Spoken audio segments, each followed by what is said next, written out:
좋아요와 구독하기는 사랑입니다. 네, 안녕하십니까. 2020년 11월 28일 한 발 앞서 소식을 전하는 고품격 부동산 토크쇼 부동산 별별 수다에 오신 여러분을 안 추워요? 안 추워. 왜? 안 추워? 왜? 추워? 갑자기 막 화가 막 치밀어 올라서 안 추운 거예요? 화는 나는 거고 화나는 일은 있는 거지만 네. 그냥 그렇게 춥진 않은데. 아, 그래요? 네. 요새. 뭐 이 정도 추위는 단련됐다고 해야 되나? 어우.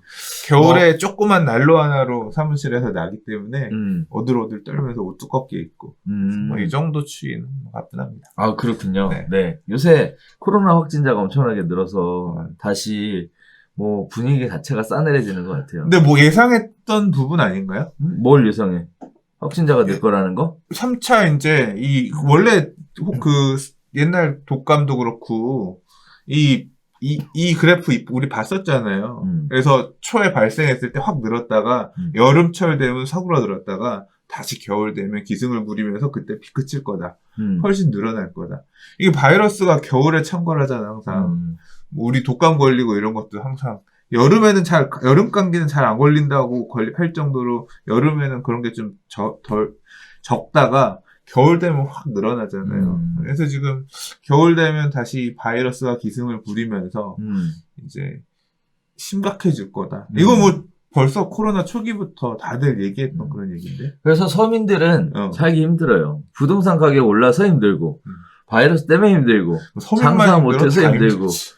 왜? 그 고간에 쌓아놓은 거 많으신 분들은 조금씩 퍼서 드시면 되는데 그렇지 않으신 분들은 생계에까지 중요한 영향을 미치니까. 이게 날씨 추워지면 동네 장사하시는 분들 얘기 들어보면 날씨가 확 추워진 다음에 계속 추우면 괜찮아. 근데 그러니까 확 추워질 때는 사람이 없다가 그 추위에 익숙해지면 다시 가게에 나온대요. 근데 지금 추위도 갑자기 물려드니까 추워지니까 일단 야 너무 춥다 오늘 약속하지 말자 이런 식으로 그런 것처럼 사람도 줄고 코로나 이제 지금 500명 넘어가는 거 이제 보이니까 겁나는 거지. 그러니까. 그래서 이게 짬뽕이 돼가지고 가게에 사람이 없어. 네. 그래서 또 이 힘든 계절을 견뎌야 되나 이제 그러신 것 같고 주변에 이제 저희 막 이제 제가 대학원 다니니까 이제 뭐 이런 세미나 이런 것들 준비됐던 것도 다 줄 캔슬. 이제 막 캔슬되고 있고 사람 모이는 것들을 이제 서로 자제하자 이런 분위기가 되고 있는 거죠. 저도 이제 가급적 그냥 꽁꽁 집안에만 꽁꽁 있고 어디 가지 말고 이 사람들을 접하지 말고 이게 뭐 한 달, 두 달로 해결되겠어요? 그러니까 제 생각은 그렇거든요. 일단은 겨울에는 바이러스가 더 그렇게 기승을 부린다. 그럼 이 겨울이 끝날 때까지는 안심할 수 없겠구나.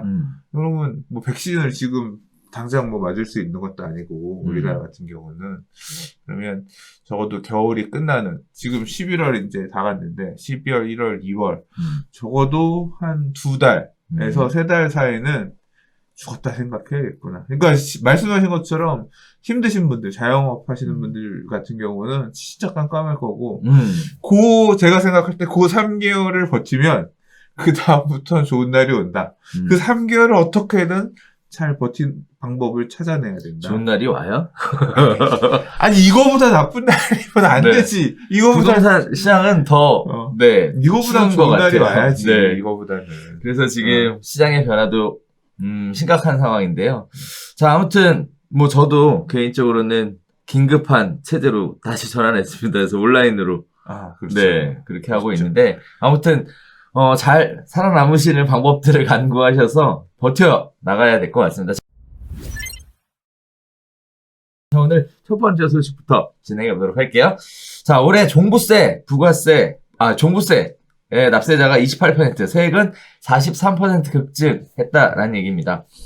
다들 종부세 부가 통지서 받으시고 뭐 기함을 했다 뭐 이런 얘기들이 계속 나오고 있는데요.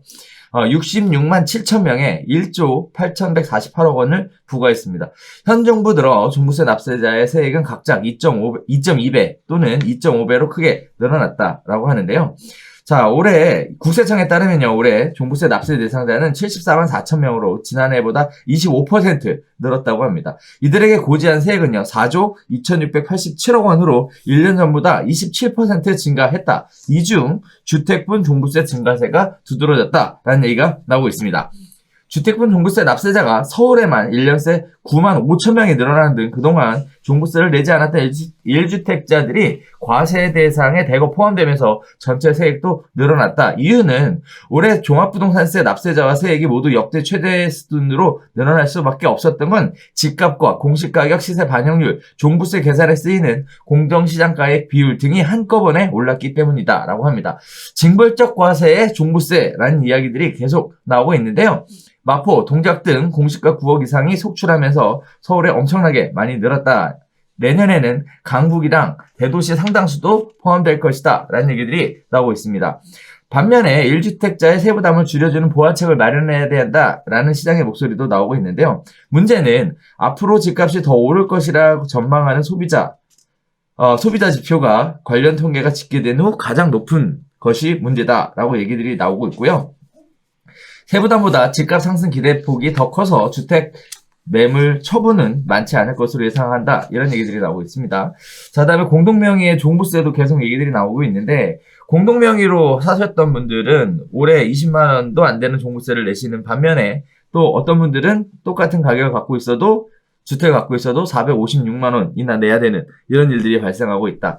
자, 그래서 1가구 1주택자의 기준에 있어서는 단독명의일 때 공시가가 9억 원 이상이지만 공동명의일 때는 이보다 세액공제가 더 커지면서 인당 6억 원, 즉 부부 공동명의 기준으로는 12억 원으로 공제가 확대가 되기 때문에 이렇게 차이가 많이 난다라고 얘기하는데 이제 와서 돌리기도 참 애매한 상황입니다.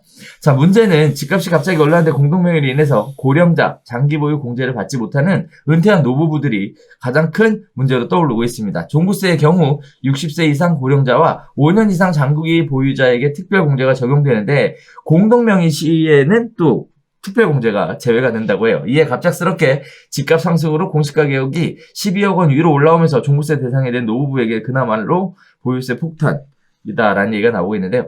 자, 종부세 인상의 원인은요, 주택을 매각을 유도를 하겠다라는 것으로 종부세 인상을 했는데, 시장의 반응은 과연 주택 매각으로 나설게 될지, 정부의 의도대로, 아니면 버티기를 준비하게 될지에 대한 이야기들이 나오고 있는 상황이고요. 만약에 버티기를 한다면, 단독 소유보다는 공동 명의로 해야 한다라는 얘기들이 나오고 있는데, 8년이 양도세 때문에 못 팔겠고, 갖고 있으려니 종부세가 너무 부담이 되고, 증여를 하자니 또 뭐 취득세에 관련된 부분들도 미치고 뭐 여러 가지 복잡하게 상황이 꼬이는 것 같습니다. 자, 고지서 받으셨습니까, 소장님? 네, 받았습니다. 네. 제가 이거 고지서는 못 받았고 네. 이제 이 금융기관에 들어가서 납부해야 될 국세 조회하면 나와요. 그렇죠. 딱 나와서 일단 얘기 나오고 그러니까 고지서 못 받고 얘기가 나오자마자 들어가서 확인을 해봤어요. 궁금하잖아. 그거 딱 확인해보고 내가 썼어. 그래서 딱 썼는데 작년 대비 딱 제가 42%, 43% 정도 늘었거든요. 근데 지금 평균이 안 따라보니까 딱 평균만큼 늘었구나. 근데 제가 이거 검색해본 이유는 뭐냐면 주변에 사람들이 얼마 늘었어요 얘기 나오잖아요. 이게 이거를 보면서 알 수가 있어. 뭘 알 수가 있냐면 다주택자들은 많이 늘었어.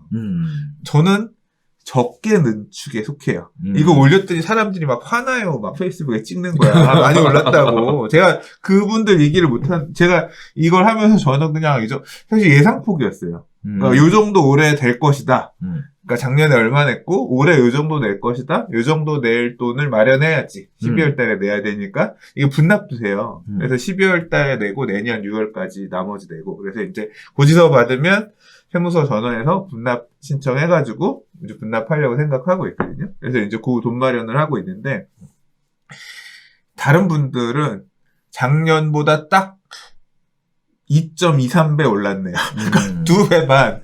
그 정도 누구 2600%. 그러니까 2.6배. 2배 넘게 늘어나신 분들이 많아요. 이분들 대부분 다주택. 그리고 진짜 고가 주택들. 그러니까 이게 보면, 얼마 안 늘었네. 이런 얘기 하시는 분들은 1주택자 또는 1주택인데 지역이 별로 다주택이라고 하더라도 지역이 그냥 또는 부유한 주택들의 과표가 별로 높지 않아서 상승분이 별로 크지 않은 이제 이런 분들이고요.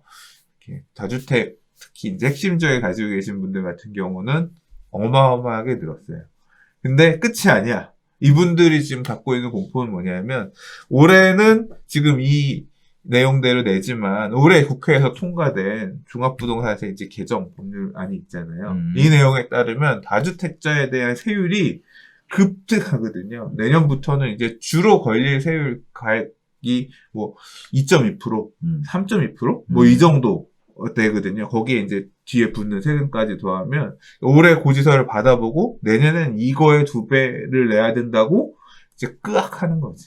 이런 분들 중에 모르겠어요. 지금 이제 결국 이런 다주택자분들이 내년에 양도를 하게 되면 중과세 세율이 6월 이후부터는 또 10%포인트 더 붙잖아요. 그렇죠. 지금도 높은데 내년에는 더 붙으니까 고민을 하는 거예요. 그러니까. 그래서 그러니까 그 갖고 있는 것 중에 쩌리를 팔겠죠. 또는 차익이 적게 나는 거를 팔겠죠. 양도세 세율이 아무리 크다고 하더라도 세율이라고 하는 거는 남은 거에 대해서 80%니까 올해 내년에 그러니까 실제로 이거 하래요. 지금 뭐 올해 지금 2천 몇백만 원이 나왔어. 종합부동산세. 내년에 딱 계산해 보니까 이거에 2배 나올 것 같아.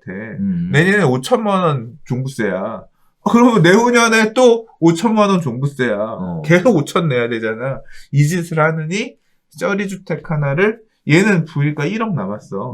그러면 내년 6월 이전에 팔면 뭐 60 몇 %에서 만약에 1억 남았다고 하더라도 세금 뭐 한 이거저거 떼고 하면 한 4, 5천 내고 끝낼 거 아니에요.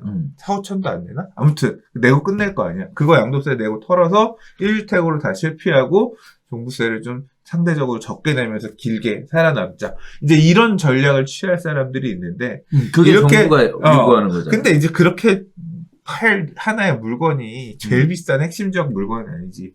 또 처리를 털어내는. 그러니까 딱 탈탈 털 거는 내가 가지고 있는 몸통이 아니라 이제 잔가지들 쳐내는 그런 작업들이 일부. 그러니까 안 팔리는 빌라들 이런 것들을 내가 어쩌다 보니까 끌어안았다. 손해보고도 털고. 왜냐하면 빌라도 주택에 해당이 되면서 세율이 그 빌라 하나 때문에 세율 구간이 바뀌니까 이제 그런 사례들은 충분히 있을 수가 있다.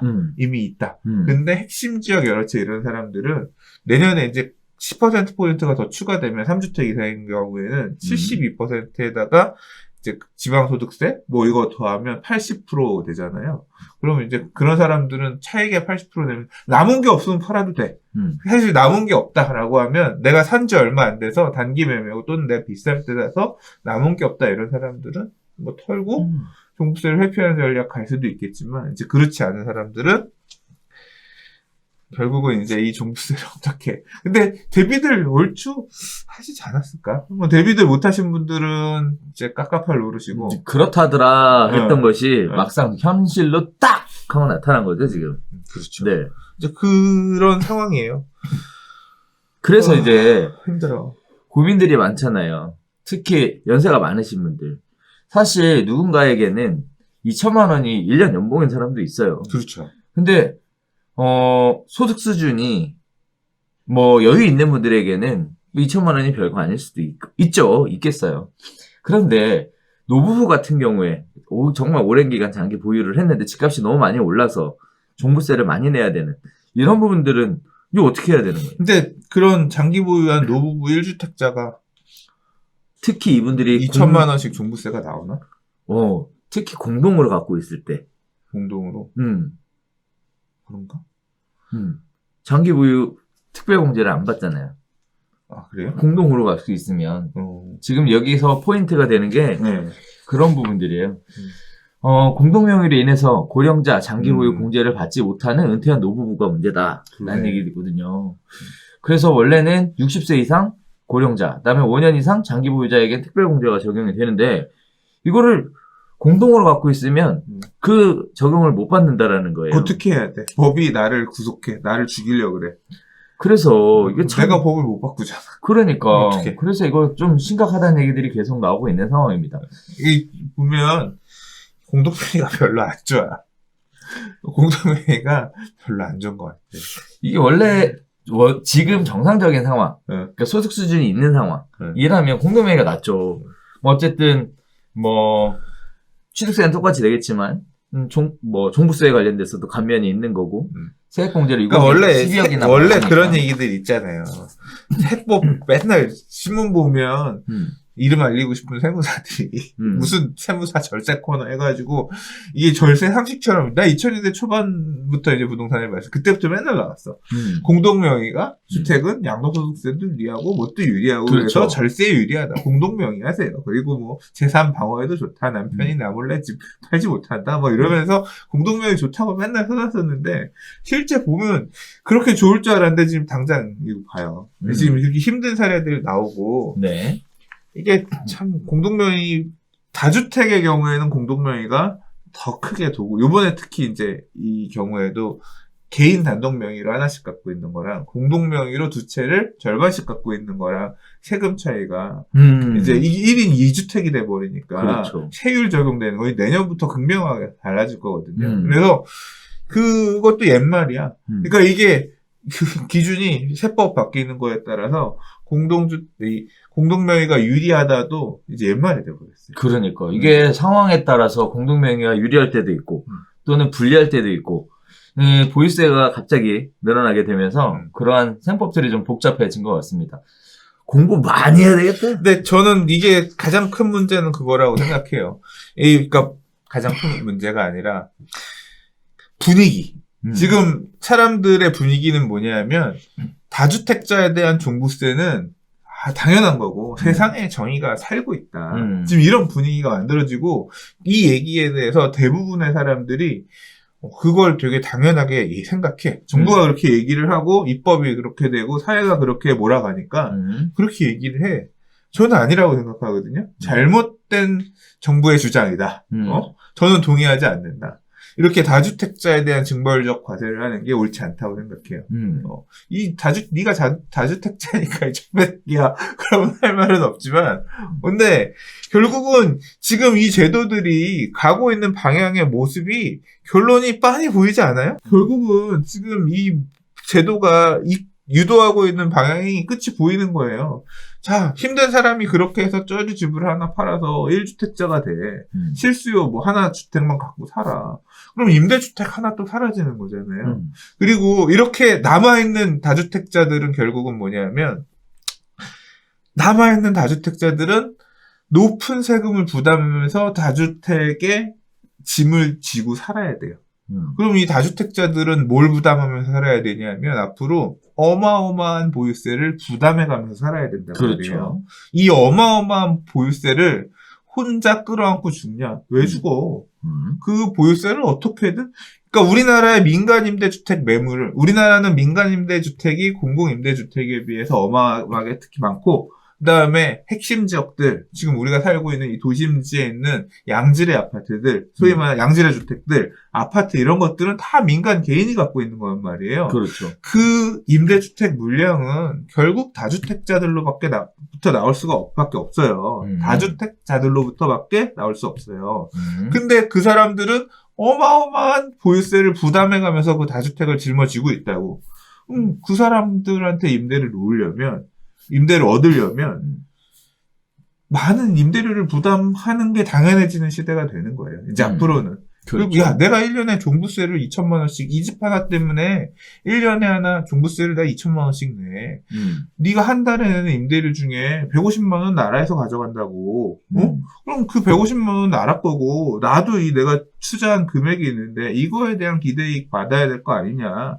월세로 내놔. 그러니까 반전세화, 월세화가 급격하게 진행이 되고, 이거 이렇게 임대료를 내가면서 여러 주택을 보유하려고 선택지에 놓이지 않은 그런 사람들. 이런 사람들은 팔고 도망간다 그랬잖아요. 결국 임대 매물은 하나 줄어들기 때문에 남아있는 그러니까 매물 개수도 줄면서 갖고 있는 사람들에 대한 보유세까지 늘어나니까, 결국은 월세가 급격하게 올라가는 그런 상황밖에 생길 수가 없어요. 그러니까 물론 이 하나의 어떤 임대인들이 앞으로 우리 집값을 무조건 많이 올려받읍시다라고 서로 담합한다고 해서 이 월세가 올라가는 건 아니지만 전체적으로 제도가 이렇게 이 가격을 전체적으로 밀어 올리는 그런 역할을 할 거라는 거죠.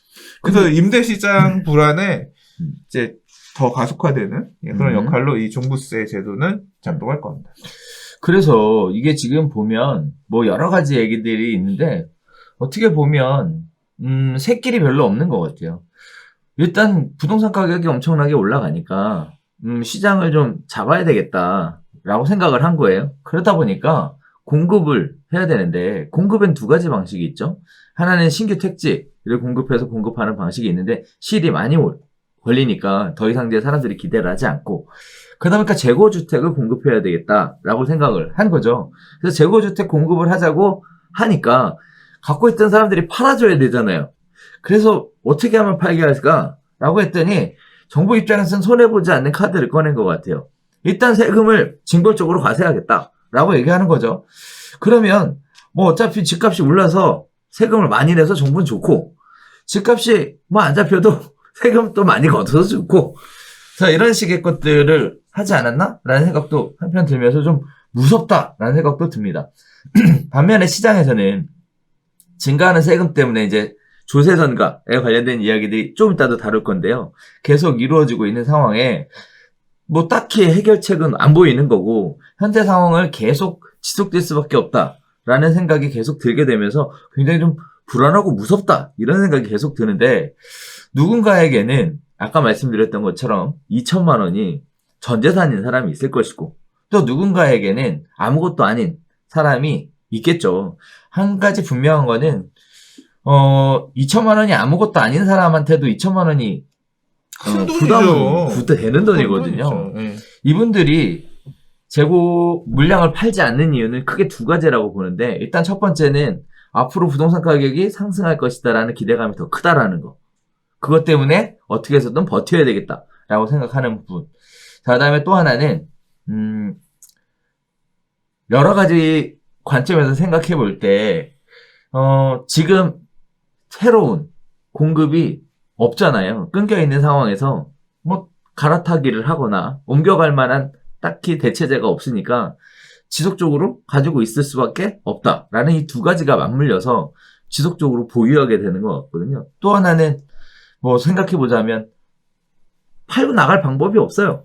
그렇다고 해서 출구 전략을 만들어줄 방법도 없고 왜냐하면 정부에서 양도세를 올렸던 이유 중에 하나가 팔고 또 딴 거 살까 봐 그러는 거거든요. 그러면 이게 진퇴양난 딱 맞물려가지고 서로 양쪽 입장이 한치의 양보도 하지 않는 그냥 그 얘기를 정리하면 그거네. 사약을 받으시오 하고 그냥 국민들한테 사약을 떠넘긴 거네. 돌파구가 없네. 다 막아놓고 사약을 받으라니까 하면서 준 거잖아. 이게 지금 각자 도생의 시대야. 이게 왜냐하면 각자 이게 워낙 규제를 이렇게 너무 많이 촘촘하게 하다 보니까 아씨 이거 어떻게 피하지? 이게 각자 이 피하는 포즈가 다를 수밖에 없어. 이 활이 계속 날라오는데 이게 어떻게 각자 도생의 시대야. 자기에 맞춰서 어떻게든 근데 이게 피하다 한 방 맞아. 그럼 피 흘리면서 죽어야지. 어쩔 수가 없어. 지금 그런 상황입니다. 그런 시대예요. 그러니까 나도 말이에요. 지금 최대한 그걸 안 하려고 계속 몸부림치고 있는데 아무튼 그래서 저는 이번 상승장에 투자를 안 했지만 그 공부는 마음은 편해. 그래서 공부를 많이 해야 될 것 같아요. 이제 가면 갈수록 복잡해져가지고 요즘 이제 중개업 하시는 분들도 공부를 많이 하는 게 아니라 그냥 하지 말라고 지금 이렇게 하는 거잖아요. 투자를 하지 말아야 그렇죠, 돼. 그렇죠. 투자를 하지 말아야 돼. 그렇죠. 일단 하지 말라는 신호는 확실하게 준 거고. 모르겠어요. 그것도 피해가면서 진짜 또 할 수도 있겠지만 쉬어가는 그런 것 것 같진 않아. 이따가 또 다룰 얘기 중에 하나는 그런 것 같진 않아요. 자, 종부세 관련된 얘기가 시장에 굉장히 뜨거운 연일의 이슈입니다. 고지서를 받았기 때문에 이제 충격들이 일단 왔다. 그래서 내년 6월 달 전에 이제 엑시트하려는 사람들의 일부 움직임들은 나타날 거다. 네, 지금 뭐 그렇게 보여집니다. 네. 자, 두 번째 이야기로 가보겠습니다.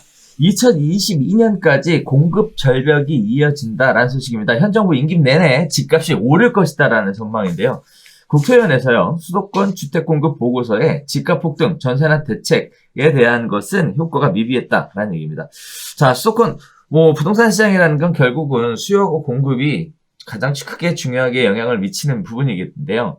향후 2년간 수도권 신규주택 공급 감소 추세가 이어진다는 국책연구기관의 분석이 나왔습니다. 정부가 수도권 집값 폭등과 전세난에 연이은 대책을 내놨지만 단기 파급 효과가 미미하다라는 것으로 결론이 나왔는데요. 아파트를 중심으로 한 주택 공급은 2023년에야 원활해지는 것으로 나와서 현 정부 임기 동안에는 집값 상승세가 이어질 전망이라고 합니다. 실수요자의 고통이 쉽게 끝나지 않는다라는 얘기이기도 하겠는데요. 자, 당분간 이런 부분들이 여러 가지 부분에서 영향을 미칠 것 같아요. 여러 가지 얘기들이 있겠지만 단기 공급 부족 현상은 정부의 주택 공급 대책이 효력을 발휘하게 되는 2023년부터 서서히 풀릴 것이다. 3기 신도시를 중심으로 수요층 선호도가 높은 아파트 공급 물량이 늘어나는 게 특징이다. 라고 이야기를 하고 있습니다. 자, 그럼 우리가 여기서 시사해 볼 수 있는 것은 이제 내년이 2021년, 그리고 2022년까지, 그럼 다시 하면 내년, 내후년에는 주택 공급이 없다라는 얘기죠. 주택 공급이 전혀 없는 건 아니고 연평균 15만 4천 호 정도가 공급이 되는데 2023년이 되면 22만 2천 가구가 공급이 된다라는 얘기인데요. 일단 공급이 줄어드는 원인은 뭘까요? 공급이 줄어드는 원인. 일단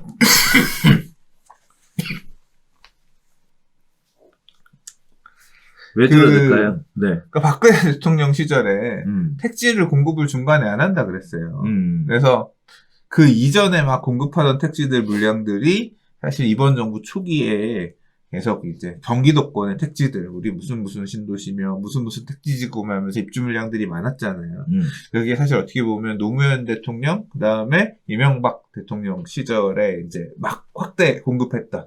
동탄 신도시는 노무현 대통령 때, 동탄 이 신도시는 계획한 거고, 보금자리 주택들은 이제 이명박 대통령 시절에 공급한 거잖아요. 근데 부동산 가격이 막 죽을라 그러니까 박근혜 대통령 시절에 앞으로 택지 안 하겠다 하면서 택지 공급을 중단한 부분도 있고, 그래서 경기권의 택지들은 그때 이제 준비했던 것들이 얼추 지금 소진이 돼서 많이 끝났고. 그렇죠. 그 다음에 도심진의 재개발, 재건축은 이제 공급이 이게 신규 지정은 없었어. 다 우리 열심히 30대 때 뛰던 2000년대 초중반에 추진했던 데들이 아직 이제 남아가지고 있는 물량들이 지금 이제 막바지 나오고 있잖아요. 재건축들도 지금 음마아파트가 언제 음마아파트야? 아직도 안 하고 있는데. 이제 그런 물량들이 조금 이 상승 모드로 가면서 막 활성화돼가지고 마찬가지 이번 정부 초기에 막 공급들이 되다가, 그러니까 박근혜 대통령 시절 말기부터 해가지고 그 다음 이번 초기까지 공급이 되다가 지금 재건축 관련된 규제, 그 다음에 재개발도 이제 분양가 마찬가지로 같이 맞물리면서 물량이 지금 줄었죠. 특히 이제 근래에는 민간택지 분양가 상한제가 발목을 잡고 있죠. 그것 때문에, 그리고 허그가 분양 가격을 굉장히 강력하게 통제를 하면서 일단 다 스톱이 된 상태잖아요. 그래서 지금 관리처분 인가까지 가고 하고 하는 단계에서, 분양가 상한제만 있는 게 아니라 재건축 초과액 환수제도 있네요. 같이 여러 가지 규제들이 맞물리면서 사업 가던 데들이 멈춰섰거나 슬렁슬렁 가거나, 이제 다 기본적으로 앞으로 우리 그렇잖아요. 장사하는 사람이 봐요. 우리가 우리 열심히 이 물건을 만들어 가지고 비싸게 팔아서 우리 한번 떼돈 한번 벌어보자 이런 마음으로 너 땅 좀 내놔봐. 우리 여기 집 비싸게 져가지고 우리 돈 좀 벌어보자 했는데, 네 집은 얼마 이상 팔면 죽는다. 네? 우리 지금 이미 설계도 다 하고 돈도 이만큼 썼는데 원래 비싸게 팔아먹으려고 그랬는데 비싸게 못 파네 하면서 우리 서로 지금 해야 돼 말아야 돼. 나 원망하는 거야. 개새끼 하지 말라 그랬잖아. 그래서 이제 이러면서 집 갖고 장사하지 마세요. 아니 그게 비싸게 팔 수 있었는데 법이 바뀐 걸 어떻게 하라고, 지금 어떻게 할까 그러면 이 땅도 거의 팔았는데 나 이사 가야 되는데 비용은 들고 서로 지금 이제 막 싸우고 있는 단계 아니에요. 계속 사업장마다 싸우고 있고 사업을 못 하고 있잖아요. 이러면서 대부분의 사업장들이 이런 정비사업 물량들도 밀렸고, 부랴부랴 이제 택지 공급이 줄어들었던 부분들도 지금 밀어내려고 이제 3기 신도시 뭐며 했지만, 그게 이제 시간이 좀 걸리는 거죠. 뭐, 한편으로 그런 생각도 들지 않아요?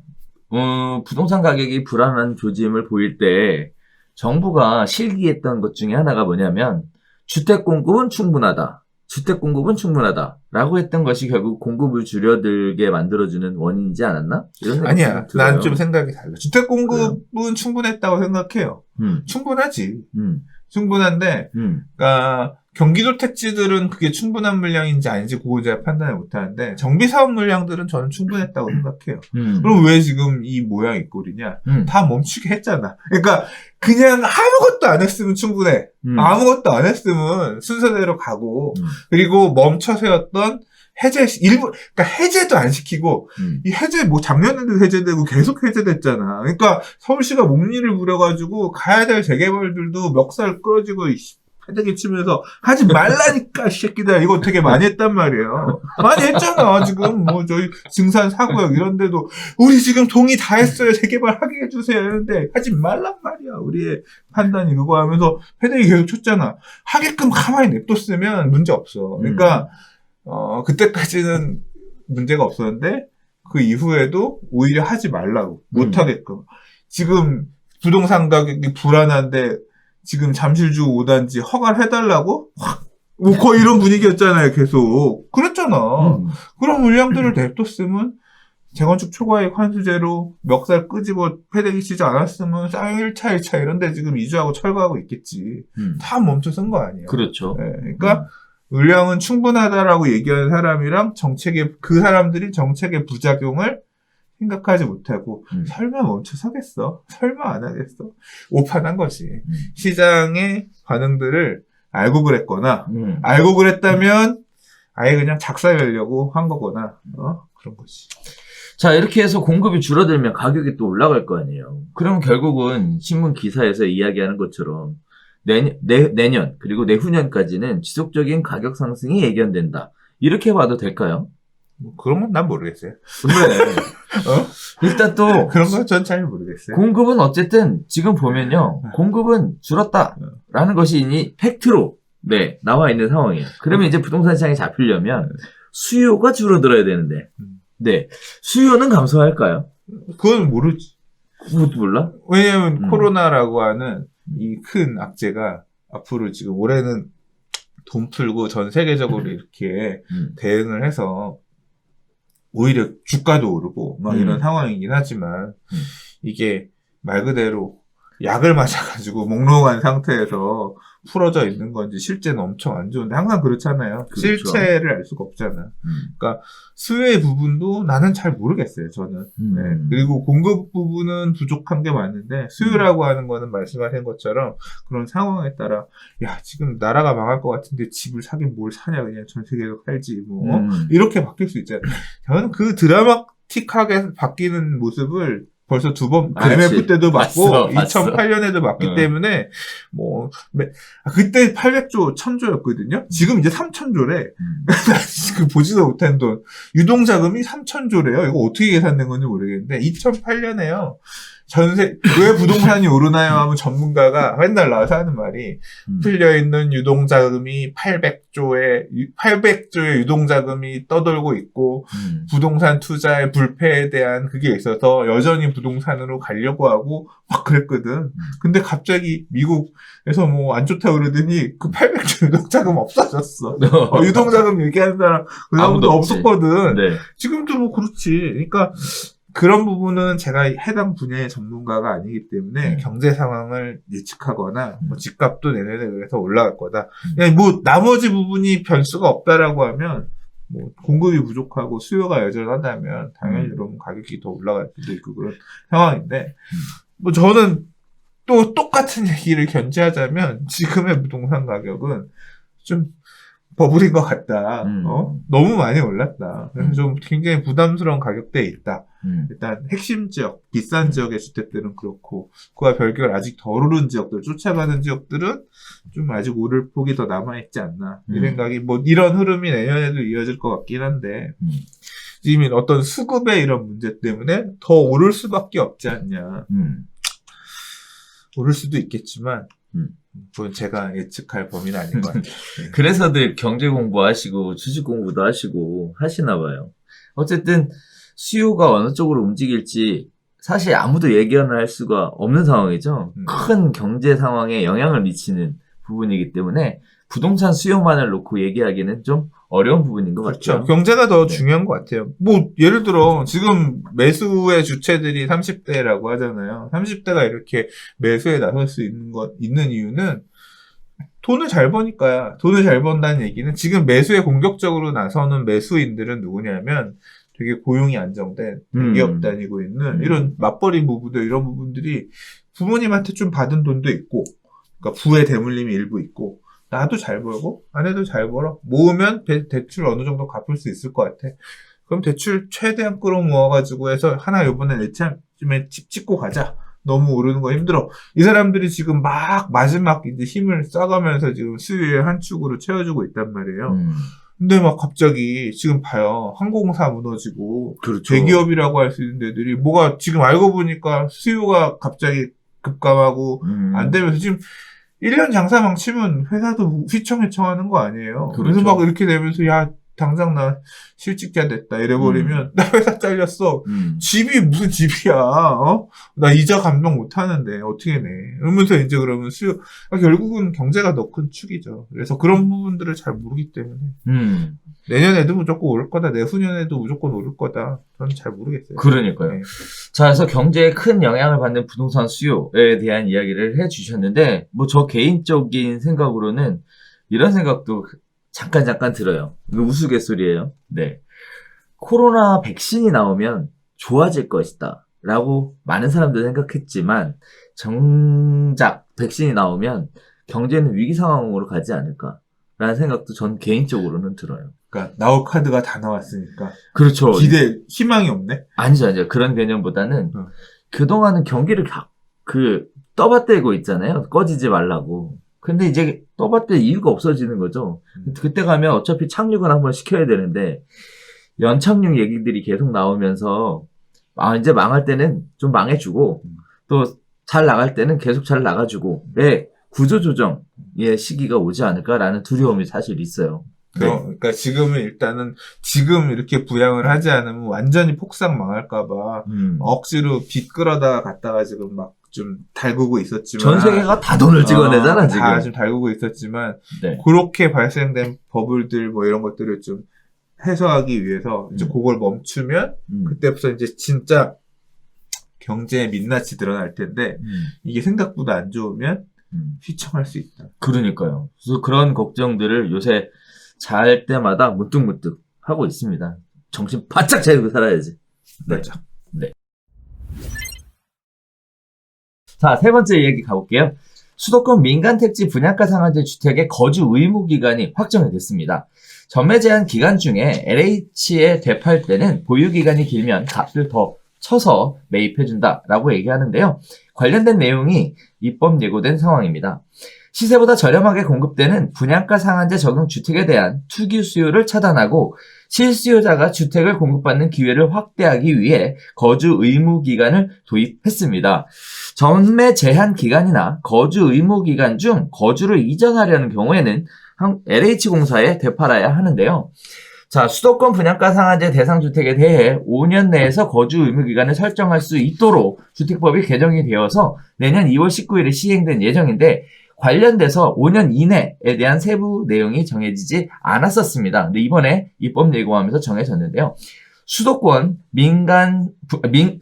분양가 상한제 대상 주택의 거주 의무 기간이 민간 택지는 2에서 3년, 공공 택지는 3에서 5년으로 정해졌고요. 민간 택지에서 분양 가격이 인근 지역 주택 매매 가격의 80% 미만이면 3년, 분양 가격이 인근 지역 매매가의 80% 이상이면 80% 이상, 100% 미만이면 2년. 자, 그다음에 공공택지에서는 또 여러 가지, 밑에 보이시는 표에 요약을 해놨으니까 한번 보시면 될 것 같아요. 자, 그리고 수도권 분양가 상한제 대상 주택의 전매 제한 기간은 투기과열 지구는 5에서 10년, 그 외 지역은 3에서 8년, 생업상 사정을 인정받으면 전매 제한 기간 내에도 매각을 할 수가 있는데요. 그 사유에 대해서도 뭐 여러 가지 얘기들이 나와 있습니다. 또 두 번째입니다. 전매 제한 기간 내 생업상 이유로 주택을 처분해야 할 때 LH가 매입하게 되는데 분양가와 주변 시세의 차이, 보유 기간에 따라 매입 금액도 다르게 한대요. 분양한 금액으로 그냥 사는 게 아니라 수분양자가 주택을 전매 제한 기간 내 처분해도 다소 장기 보유했다면 값을 더 쳐주겠다라는 얘기입니다. 또한 거주 의무 기간 중 해외 체류, 근무, 생업 등의 목적으로 다른 지역으로 이주하는 등 부득이한 사유가 있는 경우는 거주한 것으로 간주해주겠다라고 얘기하고요. 또 세종시 행정기관 종사자를 대상으로 한 특별공급 주택의 전매 제한 기간도 뭐 투기과열지역은 현행 5년에서 8년, 그 외 지역은 3에서 5년으로 강화를 했다라고 얘기를 해요.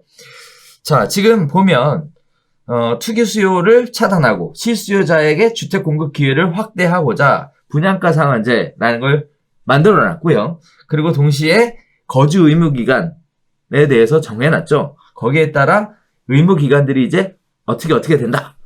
자, 의무 기간, 보유 기간, 거주 의무 기간 이것들을 채우지 못하면 LH 팔아야 되는 상황인데 그동안엔 기간도 확정이 안 돼 있었고 또 얼마에 팔아야 되는지에 대해 얘기도 없었는데요.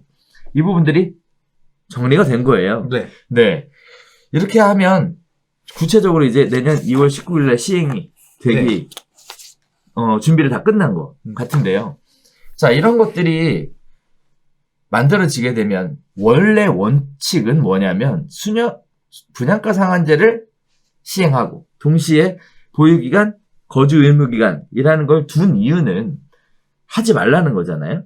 그 투기를 하지 말라라는 차원에서 진행을 한 거죠. 특히 분양권 전매 뭐 이런 거 하지 말라고 시작을 해놓은 건데 지금 분양가 상한제 때문에 가격 차이가 워낙에 많이 갭이 벌어져 있는 상황이라서 오히려 지금 청약 당첨자들이 새로운 투기 세력 아니냐, 만점자 나왔다, 뭐 이런 얘기들이 나오고 있는데, 자, 이 내용 어떻게 보셨습니까? 그러니까 이번 내용은 그거죠. 이 거주 요건, 그러니까 이 분양권이라고 하는 게, 그러니까 이 아파트 분양이라고 하는 게 사실 제가 생각할 때 부동산 투자의 꽃이에요. 제일 쉬워. 그렇지. 제일 어렵지 않아. 제일 가수요가 많이 생기고. 왜냐하면 분양이라고 하는 게 대금 지급이 보통 계약금 10%, 중도금 60%, 10% 나눠씩 내고 입주할 때 가서 40% 더 내고 뭐 또는 계약금 20%, 중도금을 70%에서 하든가 이렇게 나눠가지고 내잖아요. 그래서 보통은 계약금 정도 걸고 중도금 대출 받아가지고 끌고 갈 수 있기 때문에 그거 하나 새 아파트를 받을 수 있는 권리가 되는 거잖아요. 이게 주식에서 얘기하는 선물이나 옵션 같은 그런 개념이거든요. 만약에 투자 측면에서 바라보면 10억짜리 집을 1억만 갖고 소유자가 돼서 10억이 있으면 사실 분양권을 10개도 받을 수가 있는 거예요. 그럼 집값이 10개가 올라가면 10개의 가격을 먹을 수가 있는 거지. 떨어지면 그 반대지만. 그러니까 그만큼 기회도 있지만 리스크도 있는 건데, 이게 보통 분양권은 결국 지어지는 게 새 아파트가 되는 거잖아요. 그러니까 새 아파트가 될 권리를 그렇게 많이 가지면 이 동네 집값이 새 아파트가 리딩을 해나갈 거고 많이 올라간다. 지금 가장 많이 먹을 수 있는 거지. 그래서 항상 부동산 장이 죽어 있다가 다시 살아날 때, 반등할 때 제일 먼저 치고 올라가는 게 분양권입니다. 그렇죠. 선수들이 분양권 장에 가서 분양권을 막 사죠. 이제 그런데 규제가 시작되면 제일 먼저 칼날을 치는 게 바로 분양권입니다. 2000년대 초반의 상승장에서 투기과열지구라는 개념을 도입한 이유가 이 분양권 전매를 막기 위해서요. 제일 먼저 출발했죠. 분양권, 그 다음 재건축도 새 아파트가 될 수 있는 거니까. 자, 근데 이제 이 분양권이라고 하는 게 새 아파트가 누구나 원하는 새 아파트가 될 수 있는 권리인데 이거에다가 막기 시작하면 일단 사고 팔고 하는 것을 못하게 막습니다. 그래서 지금은 이제 법이 이 규제도 굉장히 디테일해져서 과거엔 투기과열지구라고 하는 걸로 규제를 했지만 지금은 조정대상지역이라는 개념이 2016년에 나왔고 그렇죠. 조정대상지역 안에서도 3개로 나눠가지고 전매 제한 기간을 6개월, 뭐 18개월 아예 전매 안 되게 그렇죠. 이렇게 그걸 또 구분을 해놨어요. 디테일하게 지역별로 선정할 수 있게끔 해놨는데 분양권은 일단 그렇게 사고 팔고를 못하는 기한으로 일단 맡기 시작하다가 이제 그 다음부터는 더 나오는 게 니네는 이 지역은 분양가를 싸게 분양했으니까 분양권 상태에서만 전매 못하게 하는 게 아니라 주택이 되고 나서도 못해. 주택이 되고 나서도 못하는 것뿐만 아니라 실제 거주를 해야 돼. 실거주할 사람만 청약을 해. 우리는 실수요자 우선 정책을 하고 있어. 뭐 어떤 그런 메시지를 주고 싶어서 이제 바뀐 거란 말이야. 원래 공공택지에서 하고 있던 걸 민간택지에도 분양가 상한제를 확대 적용하니까 그렇죠. 그러다가 일단 법을 바꾼 겁니다. 이번 정부에서 바꾼 거죠. 그러면서 얼마를 거주하게 할 거냐, 얼마를 또는 이제 보유하게 할 거냐에 대한 디테일을 이번에 시행령으로 담았는데 내용을 보시면 대략 최대 얼마냐면 7년입니다. 최대 7년 동안 일단 보유를 하고 있어야 되고요. 그리고 보유기간 중간에 만약에 내가 우리나라 공산국가도 아닌데 7년 동안 여기 못 살아. 중간에 팔아야 될 거 아니야. 그러면 할 수는 있는데 소유하고 있는 사람이 옆집 순이한테 팔 수 있는 게 아니라 무조건 이제 공기업 이 LH였나요? 네, LH. 예, LH에다만 팔 수 있는데, 그럼 얼마에 팔 거냐? 오래 살았으면 주변 시세 쳐서 팔고요. 그러니까 이게 이제 보유한 기간에 따라서 주변 시세를 고려해서 LH가 사주거나, 또는 얼마 안 살았어. 당첨만 되고, 입주 딱 요입당 했는데 나 팔래 하면, 너희 분양가밖에 안 냈네. 이자밖에 안 냈네. 그 돈만 줄게. 라고 해서 매입가 정도만 쳐주고 팔거나, 이게 이제 내가 절반 정도 살았어. 7년에 절반 정도 살았어 하면, 그러면 절반은 매입가 쳐주고, 그 다음에 절반은 시세 쳐줄게. 이게 절반은 아니고 이제 비율 그렇게 그렇죠. 조정을 해서 그렇게 지금 시행령으로 나눠놨고요. 한편으로는 팔 수 있는 의무 거주 기한을 따로 정했어요. 그래서 의무 거주 기한은 보면 2년에서 3년 정도입니다. 그렇죠. 택지에 따라서. 네. 뭐 2, 3년 정도는 들어가서 무조건 살아야 되는데, 근데 2, 3년은 양도소득세 뭐 혜택 받으려면 가서 거주하셔야 될 거 아니에요. 그래서 뭐 그냥 실수요 청약을 위해서 이렇게 디테일을 잡았고, 그거에 맞춰서 청약하시는 분들, 그냥 지금 요새 근데 보면 신규 입주한 아파트 단지 부동산 사장님들 물어봐도 그래요. 재미없다 그러잖아요. 왜? 실수요자, 그러니까 당첨되신 분들이 다 거의 들어와서 실거주 하시기 때문에 물건이 없다. 전세 놓을 물건도 없다. 재미없다라고 해서 거주 요건 이런 것들은 대부분 그렇게 다 지키시지 않을까 싶습니다. 그냥 요약하자면 공공택지, 민간택지 다 한 7년이네. 이 의무 보유 기간이 있고 그 기간 안에 팔게 되면 시세대로 못 팔고 매입 가격이랑 시세랑 이제 반띵해가지고 보유한 기간에 따라 퍼센트 나눠서 이렇게 팔 수 있다. 좀 제한이 걸린 경우에 정해줬다. 그렇게 보시면 될 것 같습니다. 자, 그래서 지금 보면 공공택지인데 분양 가격이 인근 시세의 80% 미만으로 분양을 했어요. 그러면 일단 기본적으로 최장 7년을 보유해야 되는 거고 거기에다가 거주기간 5년이 붙으니까 12년을 갖고 있어야 한다라는 얘기가 되는 거죠. 근데 이거 뭐라고요? 보유기간 플러스 거주기간 그게 겹쳐지는 거 아니에요? 겹쳐지는 거예요? 그렇지. 몰라서 물어보는 거야. 겹쳐지는 거지. 보유도 채우고 그 거주도 채우라 그런 얘기고. 그다음에 이게 100% 이상은 볼 필요가 없어. 그럴 일이 없으니까. 왜냐하면 분양가 상한제, 민간택지 분양가 하는데 주변 시세 다 80% 미만으로 분양하는 거지. 지금 허가 분양가 규제하더라도 서울 같은 경우는 뭐 절반 수준, 50%, 60% 수준밖에 안 되는데 주변 시세. 무슨 100% 소리 하고 있어. 말도 안 되는 소리 하고 있어. 자, 그러면 어떻게 보면 더 그 청약을 기대하시는 분들에게 더 기회가 좋아진 거네요. 그러니까 실수요자분들한테는 좋겠죠. 난 강남에 분양 나와, 대여가 나와. 난 강남에 들어가서 실거주 못하겠다 싶으신 분들이 이제 가라로 청약하고 가라란다.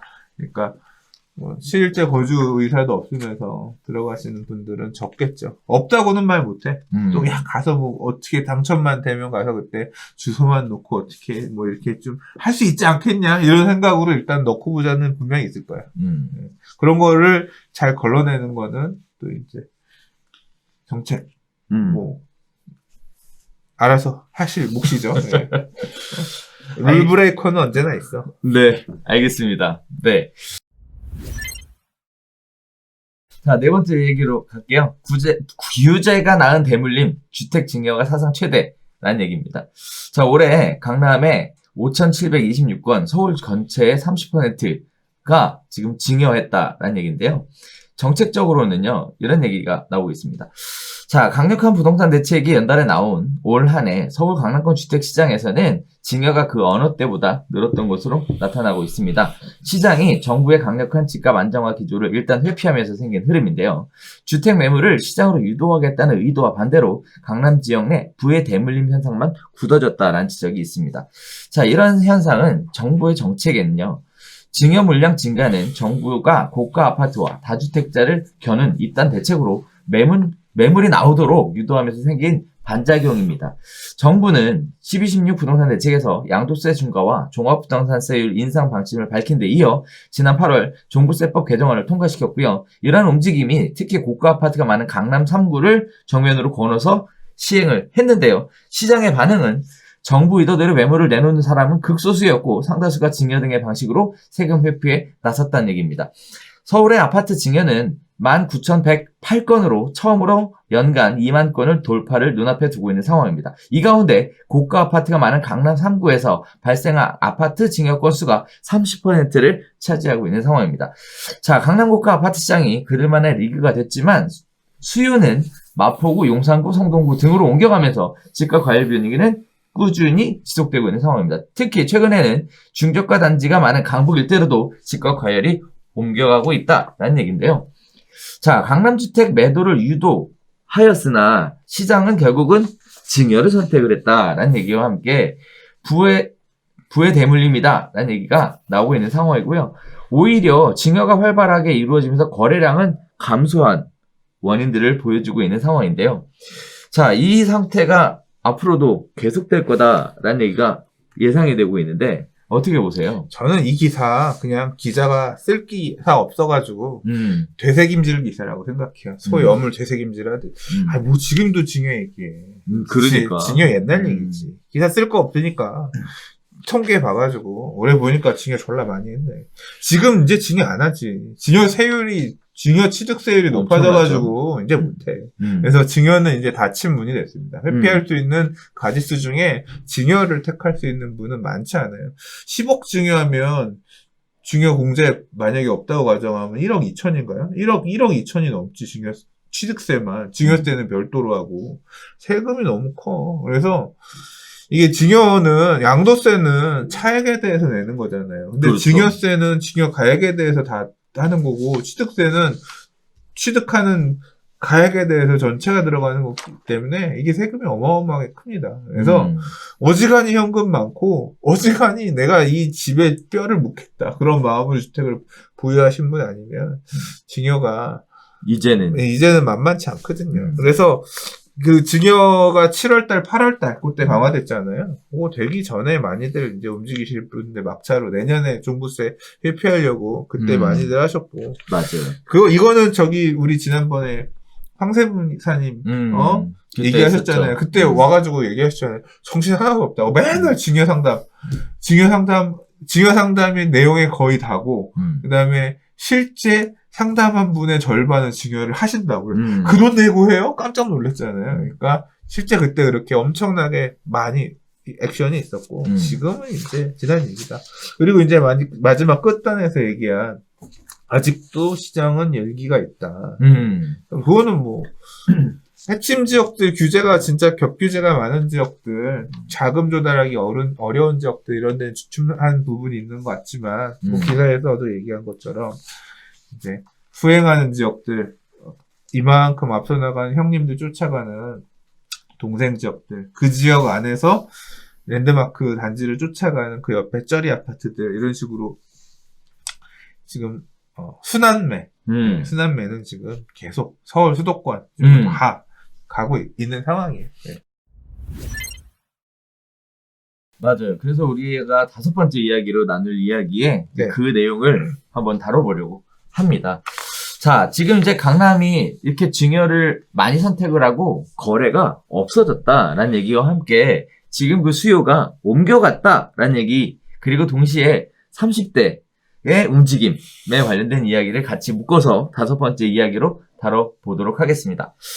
자, 5번째 얘기입니다. 살지는 못하지만 일단 사두자. 네, 서울 30대 아파트 매수 절반은 갭 투자를 한대요, 또. 자, 서울에서 30대 아파트 매매 비중은 지속적으로 커지고 있다고 합니다. 지난 8월 36.9%이던 30대의 비중이 9월 37.3%, 10월에는 38.5%로 지속적으로 증가하고 있는 상황입니다. 자, 문제는요, 서울에서 아파트를 산 30대 2명 중 1명은 갭 투자를 한 것으로 보인다라는 얘기인데요. 이 내용은 김상훈 국민의힘 의원이 국토교통부에서 제출받은 수도권 연령대별 주택거래 현황을 보면 올해 1월부터 7월까지 30대 서울 갭 투자 건수가 9,398건으로 파악이 됐다라고 하고요. 자금조달 계획서에 보증금 승계 거래 중 임대 목적 매입을 기입한 경우를 집계한 수치라고 얘기합니다. 즉, 30대가 당장 들어가 살 수는 없는 전세 낀 집을 선호하는 이유로 집값이 너무 많이 올라서 대출만으로는 사기가 어렵다는 점이 가장 중요한 원인으로 꼽힌다고 합니다. 자, 서울 및 수도권 주요 지역은 투기과열지구로 지정돼서 주택담보대출이 LTV가 최대 40%, 9억 원 이하는 40%, 9억 원 이상은 20%로 제한되고 있는 상황입니다. 앞으로 서울에 아파트 공급이 거의 없다고 해서 우리가 지금 계속 나눴던 얘기죠.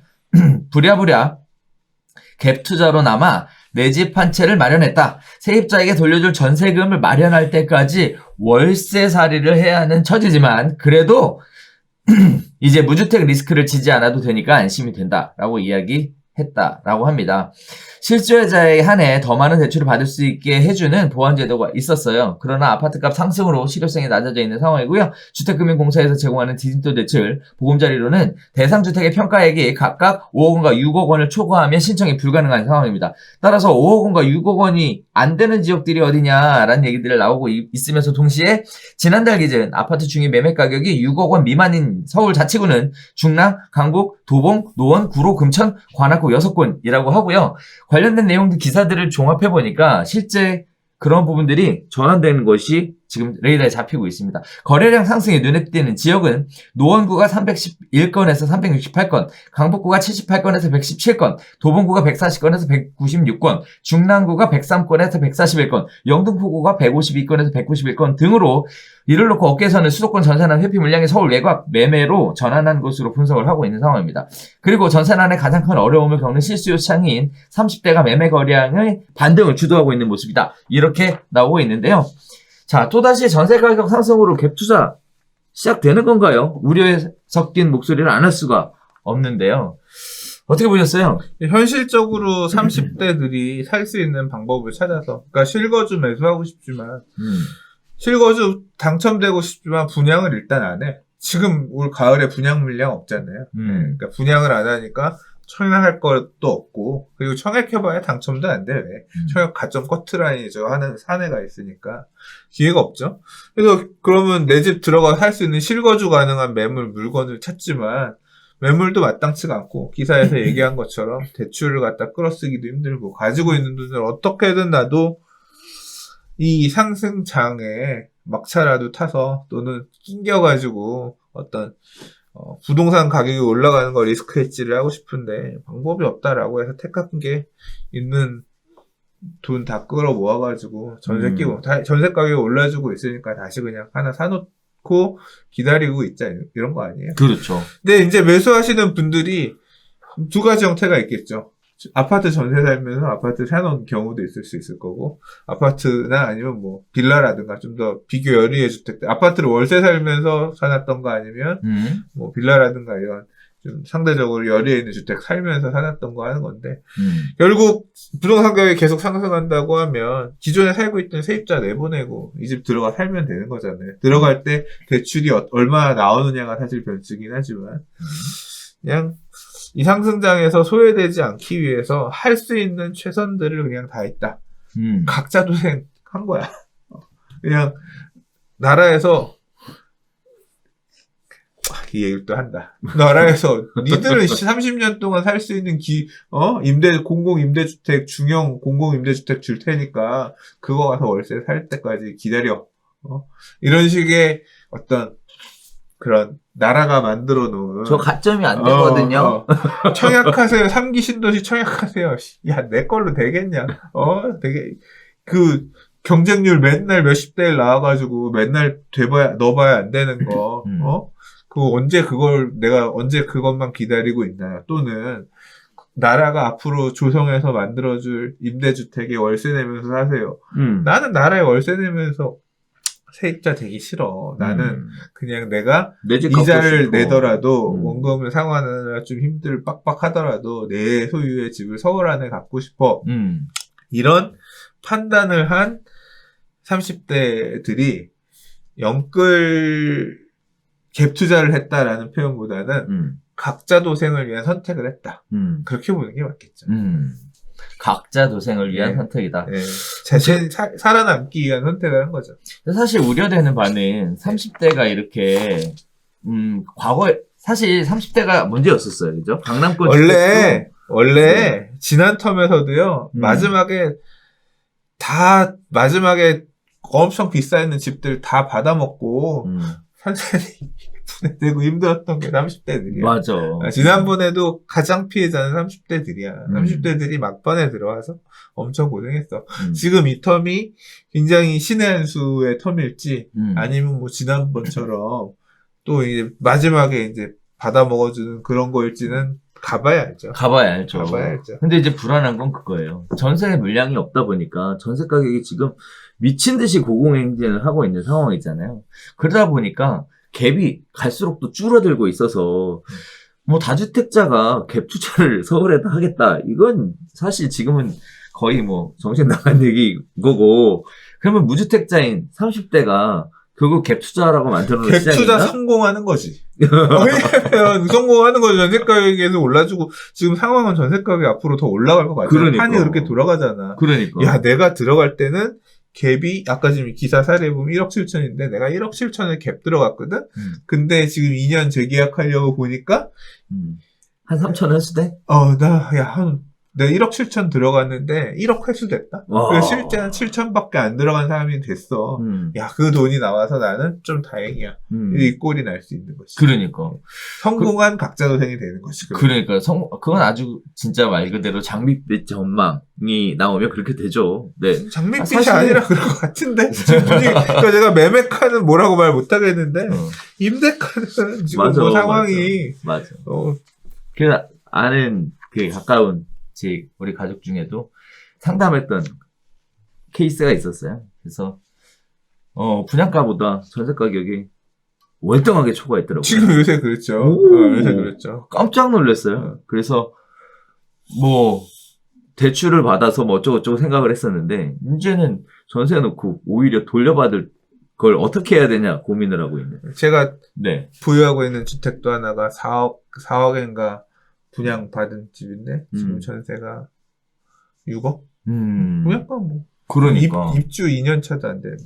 그런 상황들이 벌어지고 있고요. 사실 제가 우려하는 거는 아까 수재님도 잠깐 얘기했지만 이게 30대가 진짜 막차 타는 거 아니냐라는 우려 때문에 사실 걱정하고 있는 건데, 이분들이 경제 상황이 안 좋아져서 사실 대출을 받았을 때 이자를 못 갚거나 또는 월세를 살고 있는데 월세를 감당을 못하거나 하는 일들이 생기게 되면 결국은 우리가 얘기했던 수장님 예전부터 강조하셨던 미래의 수요를 다 당겨서 쓰는 거 아닌가에 대한 우려도 있고요. 과연 이들이 이러한 위기 상황을 경험을 한 번도 안 해봤는데 위기 상황이 혹시라도 오게 되면 과연 견뎌내고 잘 극복해낼 수 있을까 때문에 우려하는 거거든요. 국가는 또 국가 나름대로 그때 가면 또 지금과는 다른 어떤 스탠스를 바뀌면서 대책을 또 세우겠죠. 전세자금 대출이 그때 나온 거고 그 위기 시절에 갑자기 갑툭튀해서 나왔던 거고 뭐 금리 인하라든가 또 이제 하우스 푸어 소리 나오면 하우스 푸어를 위한 또 대책들도 만들어지고 하겠지만 과하게 뭐 해놓은 사람들은 사라집니다. 지난 텀에도 과하게 막 질러놨던 사람들은 그냥 소리 소문 없이 사라졌어요. 전문가라고 얘기했던 사람들도 그 당시에 전문가라고 막 했던 사람 중에 하나는 지금 하락론자가 돼가지고 막 또 나와서 전문가 행세하던데 보니까. 그래요? 그 사람 이름에 얼마 전에 커뮤니티에 그 사람 이름이 나왔는데 하락론자 타이틀을 붙여 나왔더라고. 엥? 이 사람이 하락론자였어? 아무튼 그런 것처럼 뭐 그런 전문가도 그렇게 타이틀이 바뀌지만 전문가라기보다 아무튼 나서서 선봉에 서였던 분도 이렇게 타이틀이 바뀌지만 투자자들 중에서도 사라진 투자자들 되게 많다. 무리해서 했던 사람들은. 근데 그렇게 이렇게 뭐 한 채 이렇게 해놓고 이렇게 버티시고 했던 분들은 그래도 살만합니다. 하락장이 오면 임대 가격이 또 올라가주면서 새끼를 만들어줘, 집값이. 뭐 지금 하락장이 올 거다 그런 얘기가 아니라 너무 무리하지 마세요. 그냥 뭐 지금 이거 만약에 요번 이런 갭 투자했는데 성공했다. 나는 투자에 재능이 있나 보다. 막 진짜 막장에 그렇게 막 달려가다가 죽습니다. 예, 소리 소문 없이 사라지는 그런 경우가 될 수 있으니 나는 항상 리마인드 합니다. 그 2014년인가 15년에 인천에 그 일가족 자살 사건 중학생인가 자녀가 있었는데 그 사람이 돈이 없어가지고 가족이 자살을 했는데 그럼 돈 나라에서 지원 이런 거 없었냐. 15주택자였던 거예요. 그러니까 경매 이런 걸로 사가지고 팔고 차익 남기고 팔고 이런 거 하다가 집들이 늘어났는데 전체가 가라앉으면서 할 수 없었던 거지.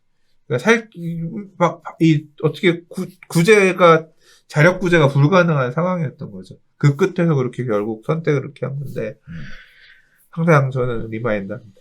그러니까. 욕심은 적당히. 욕심은 너무 부리지 말자. 나의 투자의 감을, 내 지식을 적극적으로 신뢰하면 안 돼. 그러니까 나도 나를 믿으면 안 돼. 나는 잘못될 수 있는, 나의 판단은 틀릴 수 있는 사람이야, 항상. 그래서 너무 이렇게 막 움켜가지고 확, 움켜서 진짜 웅크려 있다가 확 뛰어야 될 때도 있죠. 그때는 지금이 아니야. 그래야 될 때 지금은 슬렁슬렁. 네. 아무것도 안 하는 게 오히려 나을 수도 있다. 저는 그런 마음으로 살고 있고 여러분들은 또 맞춰서 알아서 잘 각자 고생하세요.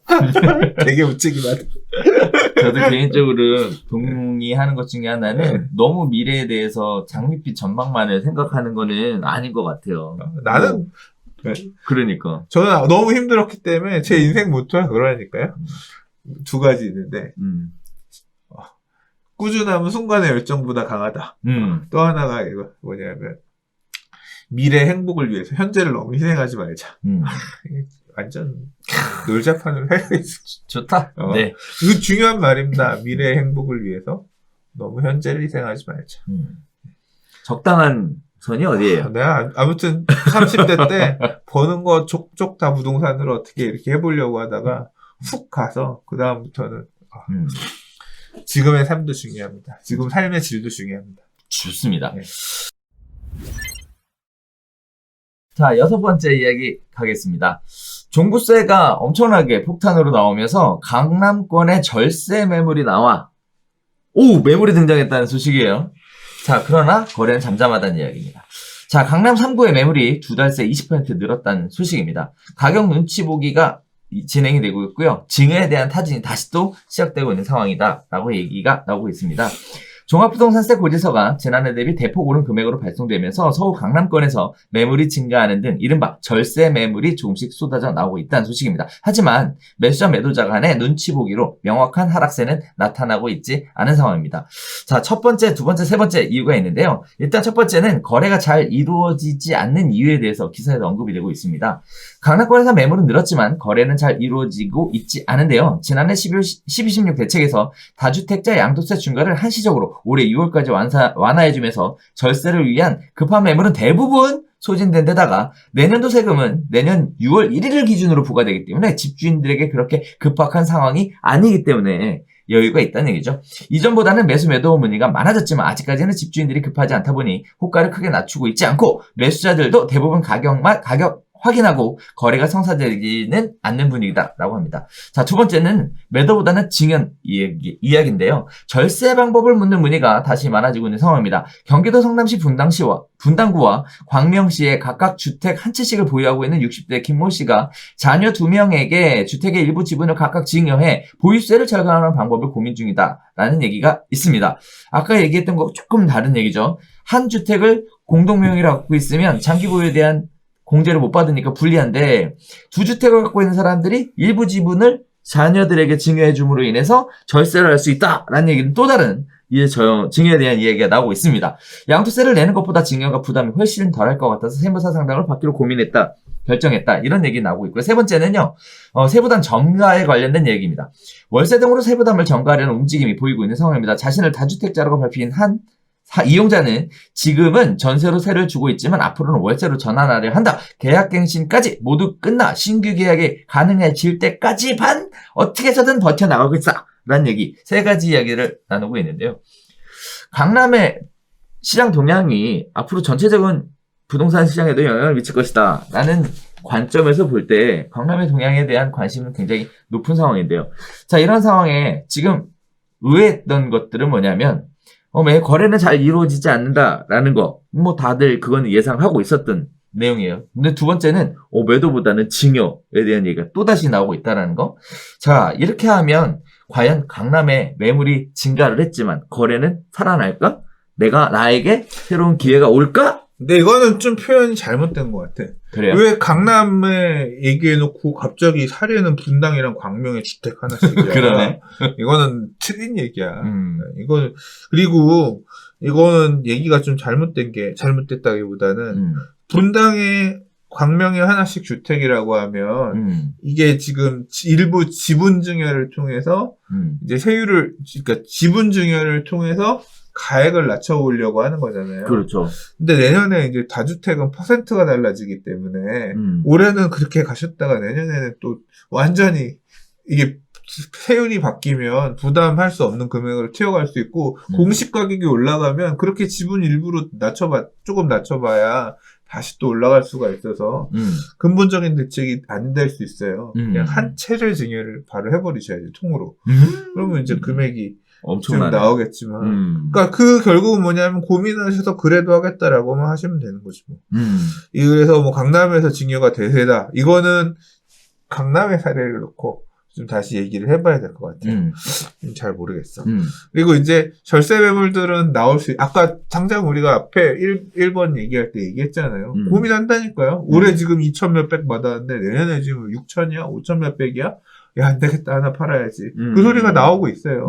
근데 이제 파는 게 강남거 두 채. 이런 건 조금 세금 고려해가지고 내가 이 세금을 내면서 팔 수 있을까 없을까? 그거 고민하시는 거고. 아까 지금 사례 중에서 고가 1주택 갖고 계신 분들. 그러니까 세금 부분, 양도소득세는 어느 정도 회피가 가능한 분. 왜냐하면 강남의 고가주택이라고 하더라도 강남에 30년, 40년 사신 분들도 많아요. 그냥 그 아파트 지어졌을 때 들어가 사셔가지고 계속 사신 분들, 이런 분들 계세요. 그러니까 그런 분들은 뭐냐면 15년 이상, 10년 이상 그 집에 거주하면서 1주택이었기 때문에 장기보유공제 80% 다 받아 먹으실 수 있는 분들이 있거든요. 이제 이런 분들은 사실 양도소득세가 계산하면 그렇게 크지 않아요. 이제 그런 분들 물건들 같은 경우는 이 종부세 2천만 원도 너무 크다. 1,000만 원도 너무 크다. 우리 생활 환경 하에서. 그리고 내 앞으로 몇 년 더 산다고. 그러면 집을 조금 약간 축소해서 저렴한 데로 가고, 이거 팔고 남으면 내가 뭐 20억 남는다, 10억 남는다 그러면 죽을 때까지도 쓰자.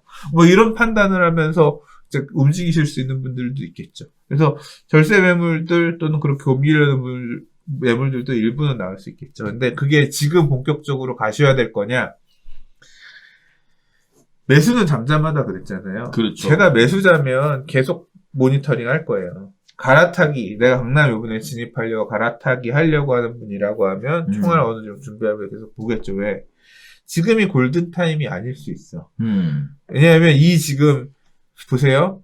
6월 기준으로 6월 1일 날 보유세가 정해지잖아요. 그렇죠. 그래서 그 기준으로 해서 그 해에 재산세와 종부세가 정해지기 때문에 6월 1일 날 소유자 이전에 넘기는 조건으로 금매가 보통 언제 나왔냐면 3, 4, 5월.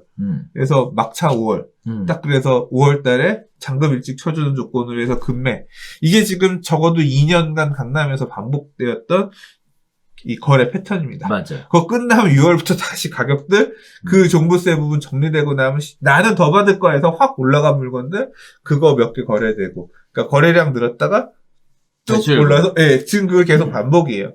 그리고 그런 상황이기 때문에 아마도 지금 이제 이유 강남권. 그러니까 만약에 근데 그런 예측 범위와 별개로 다른 여러 가지 이유로 인해서 가격은 튀어 올라갈 수 있어요. 예를 들어 코로나가 너무 잘 극복됐고 우리나라는 코로나 이후 애프터 코로나 AC, BCAC 하더라고. 네. AC 애프터 코로나 이후에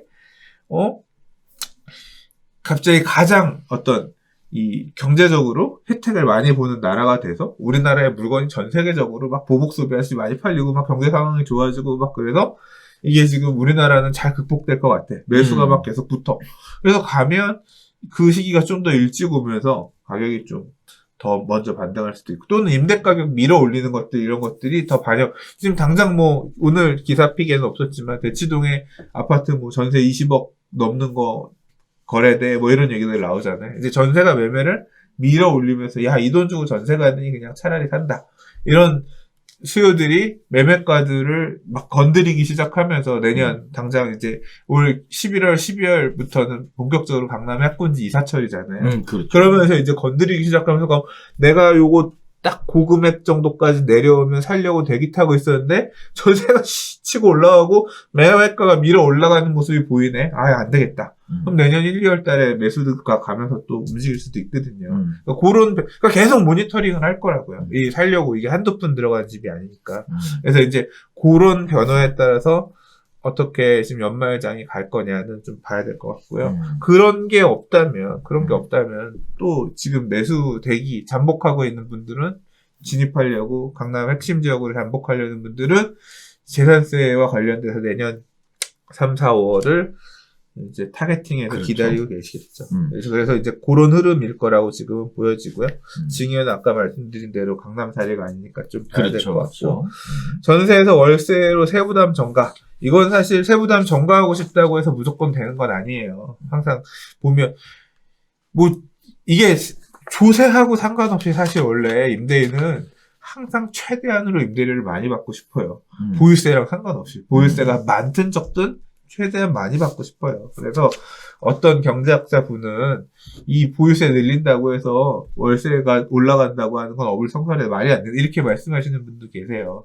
근데 저는 영향을 끼친다고 생각해요. 그러니까 지금 월세가 생각보다 안 오르거든요. 그러니까 전세 가격 급등한 거에 비해서 월세 가격은 별로 안 올랐어요. 이건 저는 금리에 영향이 있다고 생각하거든요. 금리가 영향을 끼치듯이 한두 명한테 보유세가 세게 가면 그건 영향을 안 끼치지만 모든 소유자들, 모든 임대인들한테 이렇게 지금처럼 보유세가 급격하게 증가하는 이런 분위기에는 당연히 영향이 끼치리라고 생각하고 예, 전세를 월세로 전환하려고 한다든가 전세를 줄 거면 전세를 좀 더 받으려고 한다든가 하는 게 그러니까 악이 생기는 거야. 물건도 그러니까 이런 전세를 임대를 놓는 사람들의 목소리가 좀 더 크게 반영이 되는 시대로 가고 있는 거라서 이 영향도 당연히 끼칠 거라고 생각하고 저는 사실 이거는 판단은 조금 다릅니다. 그러니까 지금 뭐 이 기사에서의 사례는 설명해 주신 사례는 전세를 월세로 전환해서 월세를 조금 더 받아가지고 그 받은 월세를 모아가지고 나는 종부세 내겠다 이런 식으로 대응해야겠다고 하는데 나는 좀 틀려. 전세를 이빠이 더 받아서 그 돈으로 뭉탱이 돈 들고 있다가 보유세 내면 되지. 뭐하러 그 월세 모아서 내냐. 전세금은 목돈으로 들어와서 있잖아. 그 돈을 활용해서 더 벌거나 기회를 보거나 하면 되지. 그리고 보유세는 지금 급증하지만 항상 이렇게 급증한 보유세는 후폭풍을 몰고 오기 마련입니다. 그래서 또 이게 너무 과하다 이런 인식이 만들어지고 부동산 가격이 안정화되면 이렇게 강화된 보유세를 완화시켜라. 누그러뜨려라 이런 목소리에도 또 반응하는 시기가 올 거라고 생각해요. 결국은 정책은 우리나라 부동산 정책은 고무줄과 같아서 이렇게 그래서 그럴 수밖에 없어. 잘 이것도 한때다. 저는 한때라고 생각해요. 경기에 영향을 주는 게 건설이고 부동산 시장이 경기에 굉장히 직접적인 큰 영향을 주기 때문에 그냥 안 건들 수 없거든요. 근데 저는 개인적으로 사실 이 기사 관련해서 깜짝 놀랐어요. 부동산 현장에 있는 상황에서 이 기사를 보면 강남 3구 매물 2달새 20% 늘어에 대해서부터 시작이에요. 왜냐면 안 늘었어요. 네. 그냥 보여지는 숫자가 늘어난 것이지 실제 그럼 그거야. 네. 이게 늘었다라고 하는 게 이게 뭘 갖고 왔냐면 요새 이 프로테크 회사들, 네네. 그러니까 부동산을 관련해서 기술 회사들이 좀 투자도 막 받고 이러면서 계속 엄청 치열하게 지금 이 서로 새 확장 싸움들을 하고 있거든요. 그러면서 우리의 기술력을 얘기하기 위해서 이제 여기저기서 이제 하는 게 네이버에 올라와 있는 매물 개수를 가지고 매물 퍼센트가 늘었습니다, 줄었습니다, 이걸 갖다가 통계적으로 얘기들을 해요. 그러니까 부동산 사장님이 네이버 매물 올리는 것 좀 익숙해져가지고 많이 올리면 매물이 늘어난 거야. 또는 부동산 사장님이 이제 물건 안 빼먹겠지. 그래서 요거는 이제 내가 전속으로 받아둔 물건이니까 올려도 안 빼먹을 거야. 그래서 자신있게 올려. 왜냐하면 매물이 100개가 있다고 해서 부동산 사장님이 매물을 다 올리지 않거든요. 그렇죠. 그것도 돈이고, 그 다음에 당장 저도 엊그저께 한 부동산 사장님이 전화를 해왔어. 그랬더니 사장님 나 인생 상담 좀 해줘 나한테 그러는데 왜요? 그랬더니 그 중개 관련해서 이제 토로를 얘기하는 거예요. 여기는 매물 하나 올리면 부동산들이 바로 알아가지고 가서 다 뒤에서 빼먹기 해서 도저히 못 올리겠고 어떻게 매수자 고객을 좀 홍보를 하고 싶은데 블로그나 이런 걸로 어떻게 하면 좀 마케팅을 이거 지금 막 인생 상담이라는 게 결국 그거야.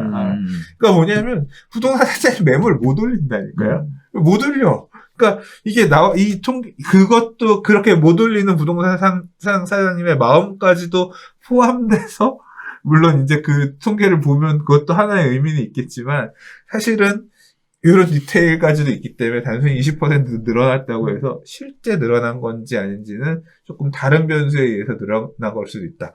단순히 종부세 고지서 받고 사장님들 마음이, 그 소유자분들의 마음이 팔아야겠다로 돌아선 것만은 아닐 수 있다. 네, 그런 거죠. 맞아요. 그래서 현장에 있는 목소리는 네, 물량이 20%씩이나 안 늘었다. 이 얘기는 꼭 전해드리고 싶고요.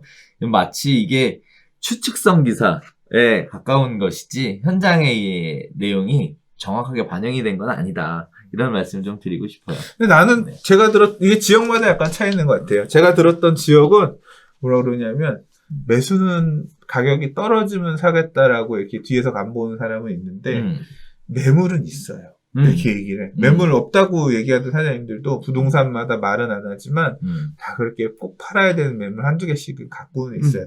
풀지는 않아요.